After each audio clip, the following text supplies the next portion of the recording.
The Fell and Oak Bikeways project has been in the works for about 3 years. And what will you do to ensure it's not delayed any further? Well, I mean, I think the most I can do is work with planning department to ask them to prioritize this in their environmental review department. Because I think that sometimes, when it came, I don't know if any of you followed the bicycle plan, but during that process there wasn't an EIR. So people challenged the bike plan.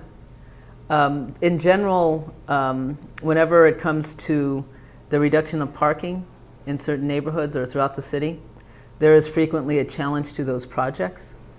So I think it's fine that the departments, the SFMTA, the planning department are being somewhat cautionary in their approach, because I think they're trying to make sure that it's the most defensible environmental document that they can produce,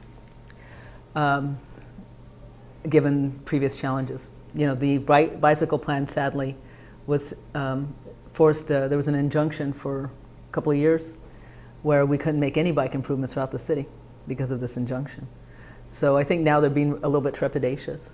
But I'm confident that if we continue to work with merchants and neighbors on finding some mitigations for the parking losses, because it seems to me that that's what most of the challenge is around, is parking loss.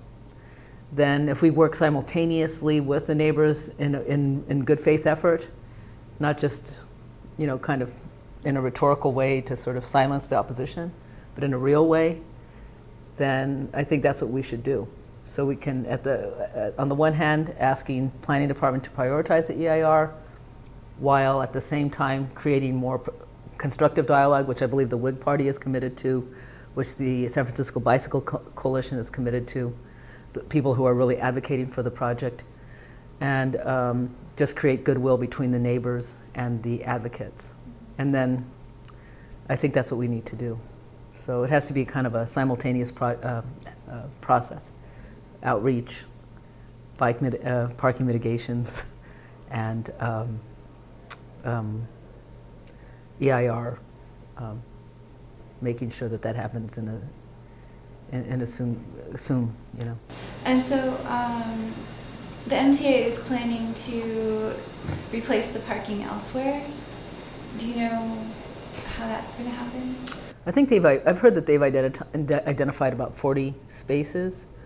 One thing that I've talked with some advocates about is identifying those streets that are near the Wiggle area that would be affected by the Wiggle as far as parking is concerned, and seeing if there's a way that we could make it easier to achieve residential parking permits. So that's a conversation that we've started. I'm not sure how we get there, but I think that's something that people seem to be in favor of, because there's still several streets in that neighborhood that don't have residential parking permits. So we are going to look into the DMV. You know, is that parking something that we could use? But I understand that the MTA has identified at least half of those spaces. But I guess some of the pushback we're hearing, and I'm hoping that with the Bike Coalition, with planning, with the MTA, and others, that we could get to a reasonable place with the merchants on the Visadero, who seem to be concerned about the parking loss for their businesses. So I think that's a big hurdle that we need to overcome. But I think we can work on it. We can try to find ways to mitigate the losses. We just have to, it seems like there's a lot of parking in the area with the DMV and a lot of other lots that seem to be empty a lot of the time. It's just a question of how do we access it? You know, how do we make it accessible to people? Because I know a while ago there's that car wash, and they tried to get a permit to lease parking spaces at night, for instance, and that met with some opposition from neighbors who are afraid of the noise that would be caused by cars going into that space. But maybe we can revisit some of those things. Yeah. And the SFBC is pushing for a start date for the project in fall of this year. Can you commit to this date as well? I would like to see, I would like to see some movement around this issue by the fall of this year. I think we, and I'm certainly going to do what I can to see that we can meet that. But I think that we, so it would be, again, some of the same stuff that I talked about earlier. But I do think that we need to work in unison and as a collaborative to do continued outreach and figure out ways that we can sort of calm the fears of some of the merchants and the neighbors around the parking lots. I think that, I'm pretty sure that the wiggle, as we have seen the draft so far, is what's going to happen. I know there are neighborhood groups and others that are saying, well, there's these alternative routes. I mean, I even examined some of them because I thought, well, you know, this idea, at one of the neighborhood meetings, somebody said, well, can't we go down Page? But then if you look at the topography, it's not really a realistic option. Then somebody mentioned Hayes Street, but there, a lot of folks don't feel that logically that would work either, that many folks wouldn't go that route. So there's, you know, so there, and then someone mentioned the 2-lane option. That would mean no loss of parking. But many people on the west side who use really their cars to commute back and forth from the west side to other areas of the city or beyond don't really favor that option. So I think we're basically going to end up with what we have at the table currently, you know, which does remove some of those spaces. So I think it's just a question of making it work for everybody. And I think we can get there. I think we can get there by the fall. I do. And then, and if we commit to honestly continue to work through some of these issues, because I've heard some concerns from the disability community, from the aging community, but I think what the Wiggle does is actually make it a more walkable neighborhood. So even though the emphasis is on the bikes and allowing people from the west side to commute, go through there, I think, which is very much in line with the goals of the city, that the city already has. And the fact that I think we've seen a 71 increase in biking in San Francisco since 2006. You know, we have passed resolutions that say we want to increase cycling in this town exponentially by 2020. So, and we have a transit first policy also, which asks for the reduction of greenhouse gas emissions. We have certain goals in the city. So I think it's like a global commitment that we have and a local commitment to living in a more sustainable culture. So I think we have a lot of values that are inherent in this project. I don't mean to sound like so profound, but I think that that it goes beyond just like the bikes, you know. And then maybe at some point the conversation about do we want to just make the Panhandle open to pedestrians is one that people have raised. So I think, you know, there's still a lot of related issues that we can work through. So with these goals of like 20% by 2020, yeah. It seems like there are going to have to be some trade-offs, sure. Removal of more parking, removal of travel lanes, and how are we going to be able to achieve these goals when there are going to be people who are going to be complaining about the parking removal, and why is it important to achieve these goals? Well, as I mentioned, you know, I think we want to live in a more sustainable culture. We want to create a more walkable San Francisco. We have policy goals and statements that we've made over the past few years that have to do with the transit first policy. We have policies, the 2020 goal. We have, you know, seen an increase in cyclists, as I mentioned, a 71 increase in cyclists since 2006.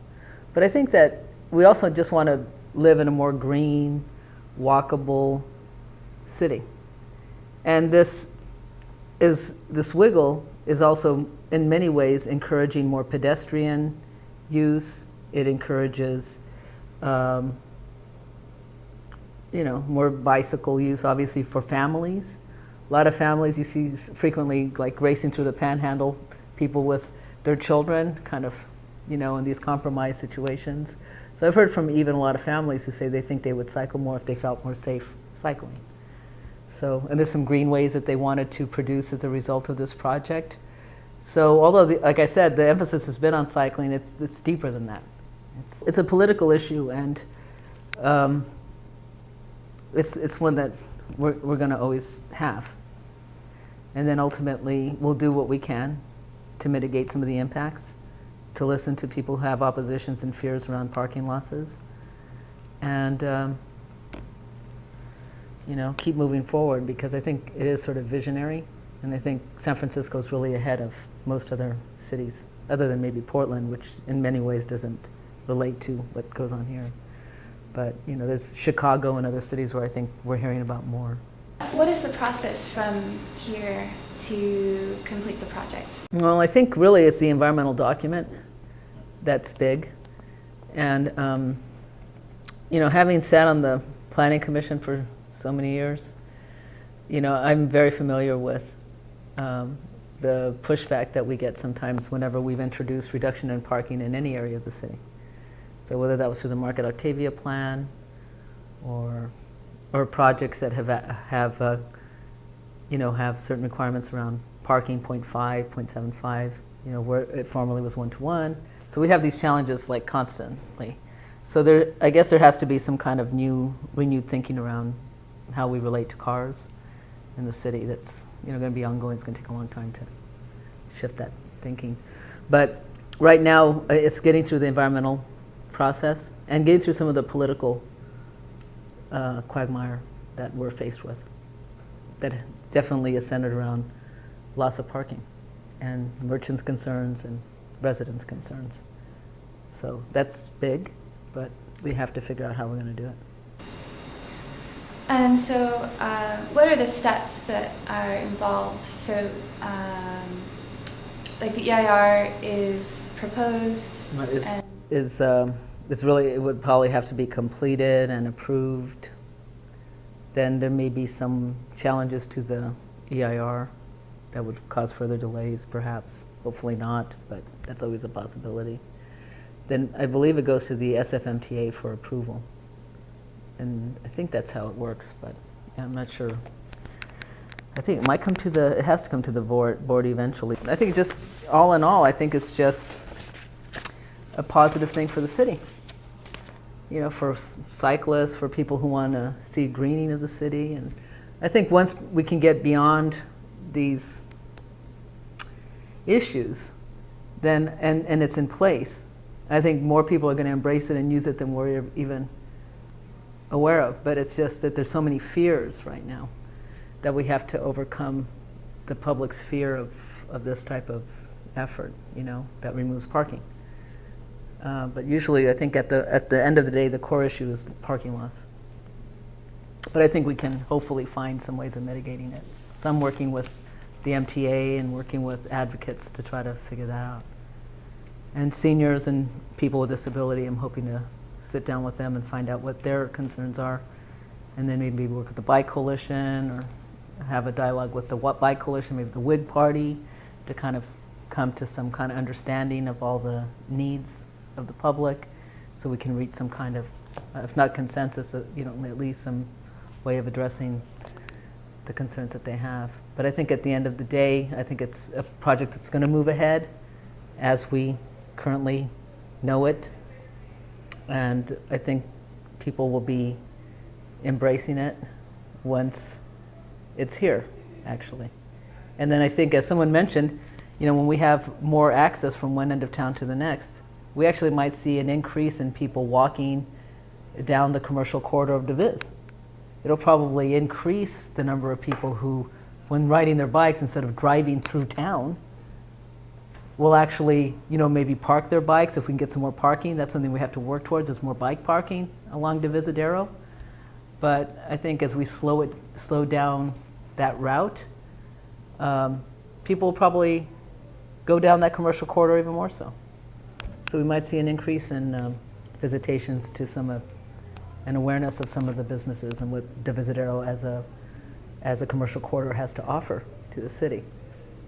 And we have a buy right coming in, we have a 4-barrel coffee coming in, possibly a brew pub. So I think that there's a lot of really positive, exciting things happening along DeVis.